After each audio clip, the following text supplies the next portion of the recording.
दोस्तों, किस पाप के कारण एक स्त्री 7 जन्मों के लिए विधवा हो जाती है?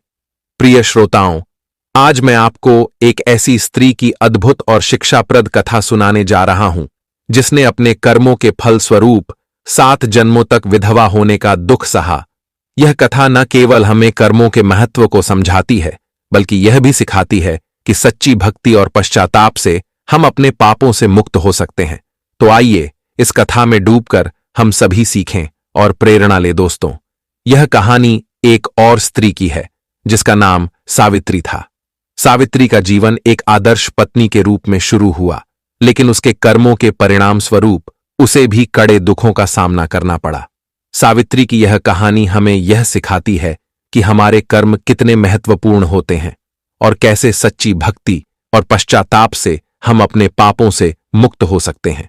कहानी का आरंभ एक प्राचीन नगर में होता है, जहां सावित्री नामक स्त्री अपने पति वीरसेन के साथ रहती थी।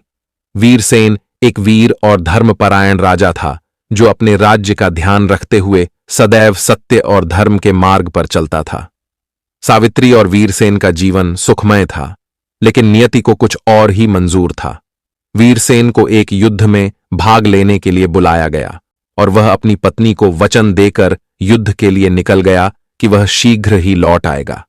सावित्री ने वीरसेन को श्रद्धा और प्रेम से विदा किया, लेकिन युद्ध भूमि में वीरसेन वीरगति को प्राप्त हुआ। वीरसेन की मृत्यु के समाचार ने सावित्री के जीवन को पूरी तरह से बदल दिया। वह शोक में डूब गई और उसके मन में एक ही सवाल था, ऐसा कौन सा पाप उसने किया था जो उसे इस तरह का दुख झेलना पड़ा। सावित्री ने अपने पति की मृत्यु के बाद साध्वी जीवन जीने का निर्णय लिया। उसने अपने राज्य की सारी संपत्ति धर्म कार्यों में लगा दी और स्वयं भगवान विष्णु की भक्ति में लीन हो गई। लेकिन उसे अपने दुख का कारण जानने की लालसा बनी रही। एक दिन जब सावित्री तपस्या कर रही थी, तो उसे एक दिव्य पुरुष का दर्शन हुआ। वह पुरुष कोई और नहीं बल्कि नारद मुनि थे। नारद मुनि ने सावित्री की पीड़ा को समझते हुए कहा, हे पुत्री, तुम्हारा दुख केवल तुम्हारे पूर्व जन्मों के कर्मों का फल है। मैं तुम्हारे पिछले जन्मों के बारे में जानता हूं और उसी से तुम्हें तुम्हारे प्रश्न का उत्तर मिलेगा। सावित्री ने नारद मुनि से अपने पूर्व जन्मों की कथा सुनाने की प्रार्थना की। नारद मुनि ने कहा, हे पुत्री, सुनो, तुम्हारे पूर्व जन्मों में तुमने अनेक पाप किए थे, जिनका परिणाम तुम्हें इस जीवन में विधवा होने के रूप में मिला है। फिर नारद मुनि ने सावित्री को उसके पहले जन्म की कथा सुनाई। तुम्हारा पहला जन्म एक धनी व्यापारी के घर में हुआ था। तुम्हारा नाम सुमति था। तुम्हारी सुंदरता और ऐश्वर्य ने तुम्हें अहंकारी बना दिया।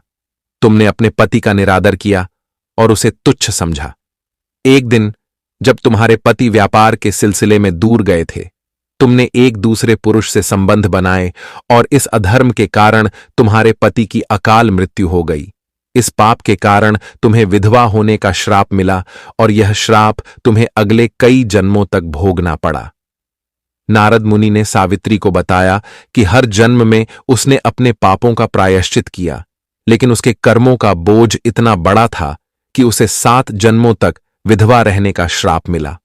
सावित्री को अब यह समझ में आया कि उसके कर्मों के कारण उसे इतना बड़ा दुख सहना पड़ा। सावित्री ने नारद मुनि से कहा, हे देवर्षि, अब मैं समझ गई हूं कि मेरे पापों का फल मुझे इस जन्म में मिला है। मैं अब और अधिक कठोर तपस्या करूंगी और भगवान विष्णु की भक्ति में लीन रहूंगी। कृपया मुझे आशीर्वाद दीजिए कि मैं अपने पापों से पूरी तरह मुक्त हो सकूं। नारद मुनि ने उसे आशीर्वाद दिया और कहा, हे पुत्री, तुमने अपने इस जीवन में जो भक्ति और तपस्या की है, उससे तुम्हारे सभी पाप समाप्त हो जाएंगे। भगवान विष्णु तुम्हें मोक्ष प्रदान करेंगे और तुम्हें अगले जन्म में सुख और शांति प्राप्त होगी। इसके बाद सावित्री ने अपना सारा जीवन भगवान विष्णु की सेवा और भक्ति में समर्पित कर दिया। उसकी तपस्या और भक्ति से भगवान विष्णु प्रसन्न हुए और उन्होंने उसे मोक्ष प्रदान किया। इस प्रकार सावित्री ने अपने पूर्व जन्मों के पापों का प्रायश्चित कर मोक्ष प्राप्त किया। तो दोस्तों, उम्मीद है आपको यह कथा पसंद आई होगी। कमेंट करके जरूर बताएं। जानकारी अच्छी लगी तो वीडियो को लाइक जरूर करें और कमेंट में जय श्री कृष्ण अवश्य लिखें। साथ ही चैनल को सब्सक्राइब करें ताकि आपको ऐसी ही आध्यात्मिक जानकारी वाली वीडियो देखने को मिल सके। आप सभी का धन्यवाद।